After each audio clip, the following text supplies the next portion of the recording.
Hi there Minerva makers, it is Jo here, and today I'm here with a Learn to Sew video. We're going to put it in our Learn to Sew playlist over on Minerva's YouTube channel. You can search it there by using the search bar at the top if you put in the word boning. You won't always need this technique, but it's really super useful if you're making some evening wear or you want to just stabilise something that is strapless on the top. Even if you've got little spaghetti straps, then having some boning on the sides maybe and in the front will certainly help to hold the shape of your dress. Today's video is a little excerpt from a sew along that I did, which is Simplicity 9330, but today I'm really going to slow down how to put the boning into the lining. It does take a little bit of care and it definitely takes some accuracy. You'll need to know that the outfit or the top part of the bodice fits before you start doing this process, because you can't just go at it blind, put all the boning in and hope that it fits. You need to probably have made a 12 first so that you know that you've got the correct princess seam lines here, and it's going to meet up at the side for the zip. The fabric that I'm using today is one of our Minerva exclusive crepe backed satins, so you'll see this being used in the video. It's called Mulberry Muse. It's beautiful. It's white on the reverse, but it's got a really satin finish with a lovely fluidity. Works really well for the drape that is the finished feature on this short dress bodice top. The pattern is Simplicity 9330. It's quite unusual in that it has trousers or a skirt. You don't often see a choice like that. But you'll need to know how to fit the trousers as well, because obviously a fitted bodice is going to go into a fitted pair of trousers. So you'll need a few skills there. The pattern and the fabric and everything that I use in the video will be linked in the description below. Okay, let's crack on. You can get different types of boning. So I'm using today a featherlight boning from Hemline. It comes in black and white, and it has a cotton casing on the outside. So inside the casing is just plain plastic boning, which you can buy on its own, but this one has a sleeve over the top, and it means you can use that sleeve so it won't poke through your garment. It also means that if you wish to, you can use an adjustable foot, and you can attach your boning by sewing the casing and not making channels to put the boning in. So you could put your casing onto the seam allowance and sew it directly rather than sliding it in. That might be useful if you've run a bit short or you can't get your boning into the channel because you've used some of the fabric up for fitting. You can also get a steel boning. This is a really different beast. It's really solid, really firm. Lots of people who make historical costumes and cosplay use it. You can make real 3D shapes with it. Panniers, baskets. You can make historical stays, all of those kinds of things. But you wouldn't ordinarily choose it if you were just going to be making an evening dress or a summer dress with a softer fabric. I'm going to use the casing method here throughout this top, but I will just show you a little sample at the end of how to attach the casing if you want to keep it in the cotton sleeve. That's useful if you're not lining a garment, like you're making a corset, for example, and your fabric is already really firm and it's not fraying or anything, and you just want to apply this to the inside. Because of the casing, it's also good if you want to apply boning to the outside of a garment, so you want to see some of the structural construction from the outside. I'll do that second. First of all, I'm going to work on these casings. In order to create the casings, you're going to press the seams with both of the seam allowances together. That will give a little bit of extra strength. And you're going to sew 1 centimetre from your original stitch line, or the width of your boning.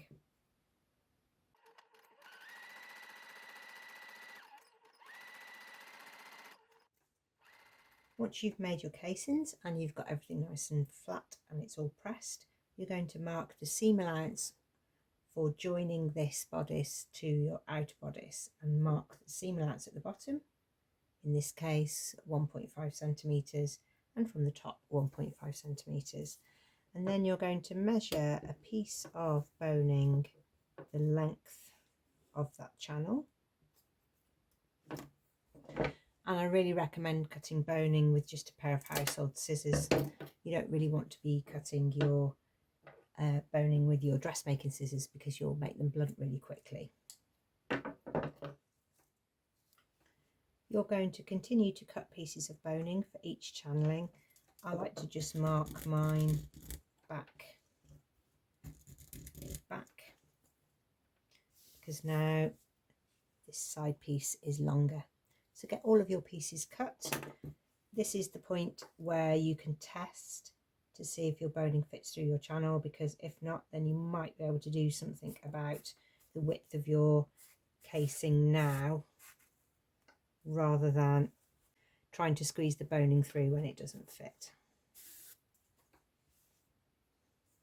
If these are too curly because it's been a rolled piece of boning, then you can put these under a synthetic iron press, but with a press cloth. You mustn't put the iron plate on the plastic.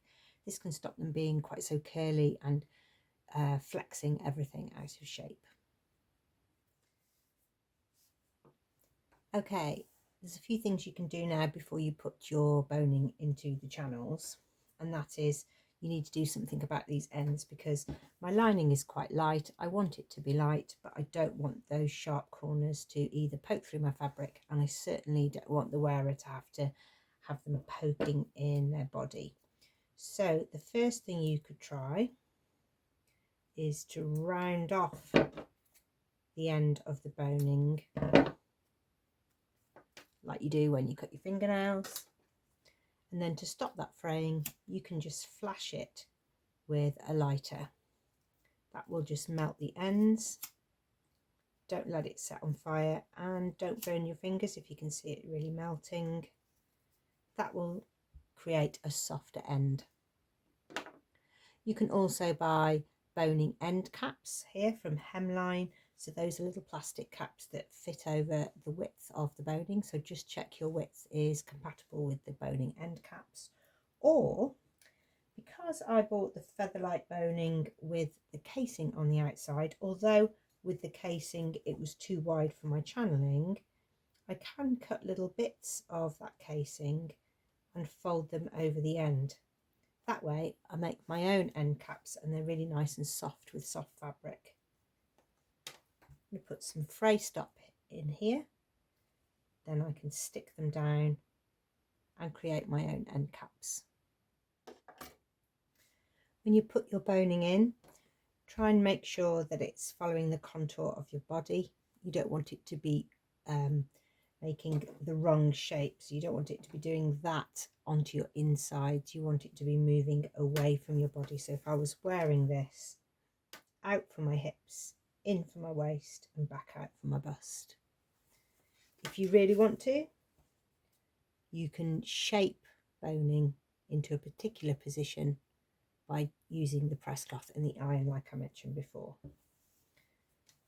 Okay, I can continue putting the boning into each channel. And now to stop these moving around, although mine aren't moving around too much because I've got some of the fabric sort of wedged in each end, I'm going to baste along the ends to stop them coming out, and baste along the lower ends within the seam allowance so that those boning pieces remain in their channel position.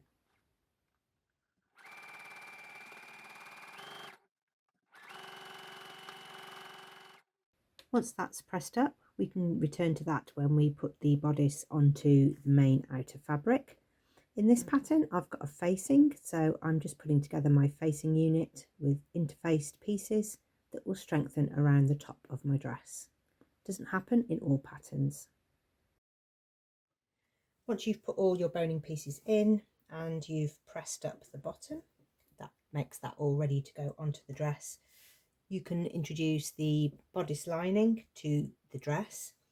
Just this example here, I've got a facing piece as well, but you don't have that in all lining patterns. It's just because this one has an extra facing on the inside. You might not expect to see that. You would probably expect to see your bodice with the boning attached. Okay, here is the bodice lining. I'm going to put it right sides together with the dress and then sew along this top edge with the correct seam allowance. That will mean that everything fits as I expected it to from the toile. I'm going to pin all the way around there, making sure that the seams are all lined up. At the ends, on the left where you've got the zip, just roll the teeth to the right side. Keep your seam allowance and the tape to the wrong side. And then you can line up the end of either your facing and your lining, ready for the next step.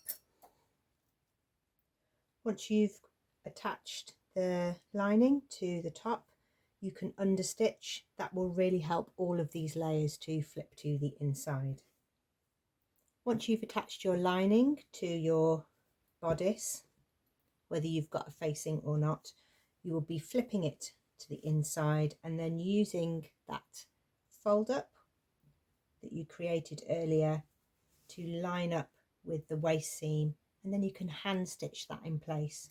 Make sure you're taking some fabric from the seam allowance around the waist and try not to take any from your outer garment, because you don't want to see little nicks around the outside waistline of your garment.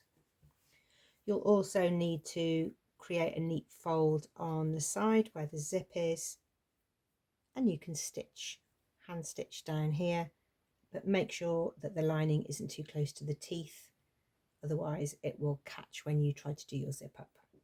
So we can finish off putting the boning attached to the lining inside the dress.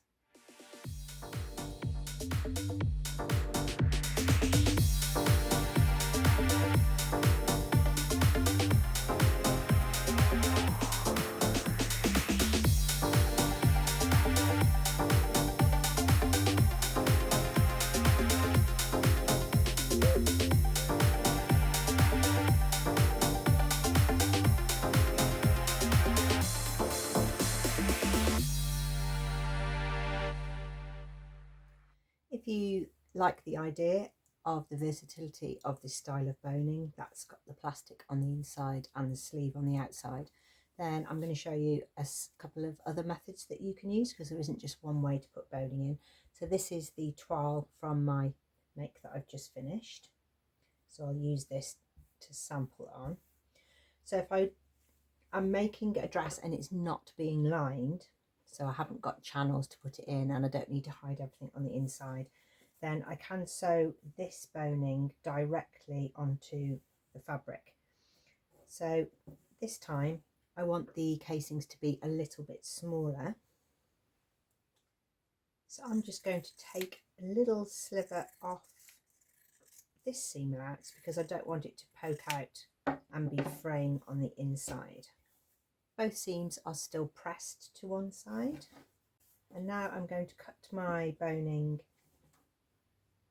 the correct length for this channel here, but I don't want the boning, the plastic bit inside, to go past the seam allowance at the top. The seam allowance is 1.5, so I'm going to add 1.5 and just a little bit more for the turn of cloth, because I don't want the boning to be protruding up. That's about 1.8. Now I can cut the boning with just the plastic bit going to the seam allowance. It doesn't matter if this little bit of casing goes over. And then I'm just going to take a little bit off the end so that both ends have just got the casing, the cotton casing. So the plastic should be going to the pin and the plastic to this pin. I need a little bit more off there. It will dig into your waist if it's too long. Okay, I'm happy with that.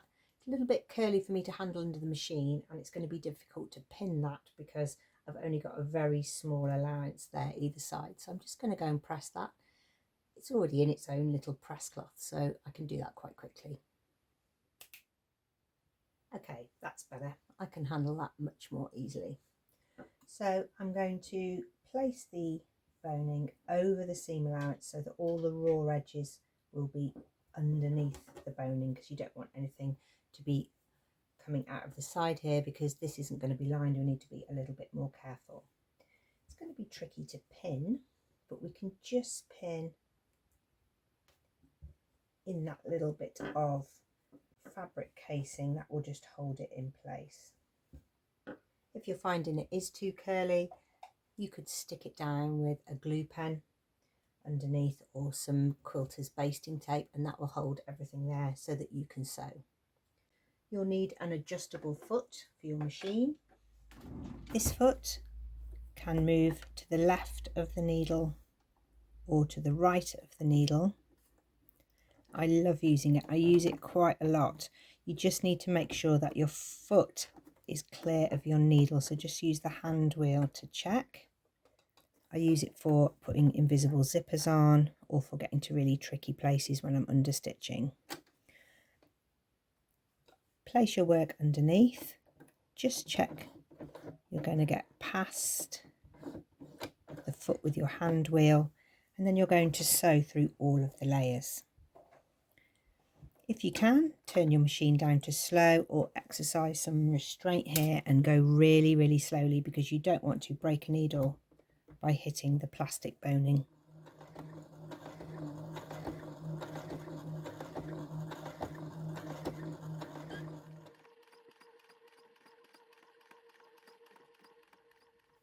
Now you can also go down the other side. That means the boning is attached. This is the inside. You can't see any of the seam allowances, but don't forget what you will get on the outside are 2 lines of top stitching. So this is your seam line, and then you will get a straight line. I've done it in white so you can see it, and then another one. So if you're not very accurate with your sewing, you can, I'm being really picky now, but here is a little bit wider than just here. That will all be seen from the right side. If you don't want to risk this seam line here, I'll show you another way. This time you're not going to trim the seam allowance down, you're going to keep it as it is, and you're going to lift up the seam allowance and sew the boning in its cotton casing to both layers of the seam allowance. You might find it easier here to just overlock that edge if you've got a fraying fabric. I'm just on a toile sample here, so I'm not being quite as picky as I normally would. And sew that in place so the side next to the seam line isn't attached, it's just the outer edge that's attached. Now the boning is attached to the seam allowance, you can use a hand stitch to catch stitch that to the rest of the bodice. This side won't be attached, but that you can then take a single line of top stitching, so you don't get this 2 lines here, you'll just get 1 here. If you want to, you can go through all of the layers on the first pass, but I like to get the boning on first just to know I've caught everything, and then I can do a second line of stitching on top.